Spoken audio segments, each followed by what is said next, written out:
కట్టుకోవడానికి కొంటి మీద సరైన బట్టలు కూడా లేవు. ఇల్లు చూస్తే రేపో మాపో కూలిపోవడానికి సిద్ధంగా ఉంది. కూలికి వెళ్లి వస్తే గానీ ఇంట్లో పూట గడవని పరిస్థితి. ఇలాంటి పరిస్థితులు ఎవరికైనా ఉంటే ప్రపంచంలో ఉన్న కష్టాలన్నీ మనకే ఉన్నట్టు ఫీల్ అయిపోతుంటారు. కానీ ఈవిడ మాత్రం అలా అనుకోలేదు. కష్టమే బ్రతకంటే ఏంటో నేర్పిస్తుంది అనుకున్నారు. కూలి పని చేసుకోవాలి, రూపాయి సంపాదించుకోవాలి, ఇల్లు నడపాలి, చదువుకోవాలి, మంచి డిగ్రీ సంపాదించాలి, ఇదే లక్ష్యం.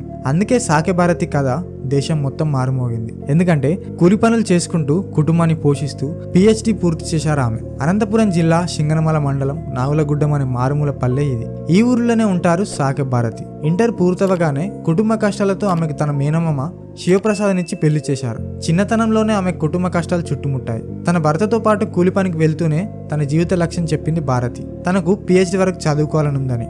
భర్త ఎంతో మద్దతుగా నిలిచాడు. ఇద్దరు పనులకు వెళ్లేవారు. వచ్చిన డబ్బుతోనే ఇల్లు గడుపుకుంటూ మరోవైపు చదువును కొనసాగించారు భారతి. రాను పోను రోజు 30 కిలోమీటర్లు ప్రయాణం చేస్తూ శ్రీకృష్ణ దేవరాయ యూనివర్సిటీలో కెమిస్ట్రీలో చేరారు. డిగ్రీ పూర్తయ్యే నాటికి పాప పుట్టినా చదువు మాత్రం ఆపలేదు. ఇప్పుడు పాపకి 11 ఏళ్లు వచ్చాయి. ఇటు భారతి కూడా పట్టువదలకుండా తన లక్ష్యాన్ని చేరుకున్నారు. బైనరీ మిక్స్చర్స్ అనే టాపిక్ మీద కెమిస్ట్రీలో PhD కంప్లీట్ చేసి పథకాన్ని తన భర్త కుమార్తెతో కలిసి అందుకున్నారు డాక్టర్ సాకే భారతి. చిన్నప్పటి కష్టాలతో చదువు భారంగా భావించి వదిలేసేవాళ్ళు, అవకాశం ఉన్నా చదువుకోకుండా నిర్లక్ష్యం చేసేవాళ్ళు అందరూ సాకే భారతి కథను చూసి కదిలిపోతున్నారు. పట్టుదల, అంకితభావం ఉండాలే కానీ లక్ష్యాన్ని ఏదీ అడ్డుకోలేదంటూ నిరూపించారు సాకే భారతి. ఇప్పటికీ ఆమె కష్టాలు తొలగిపోలేదు, కానీ చేతిలో చదువు ఉంది. పేదరికం ఇంకెన్నాళ్ళో ఉండదు అంటూ ధైర్యంగా చెప్తున్నారు ఆమె.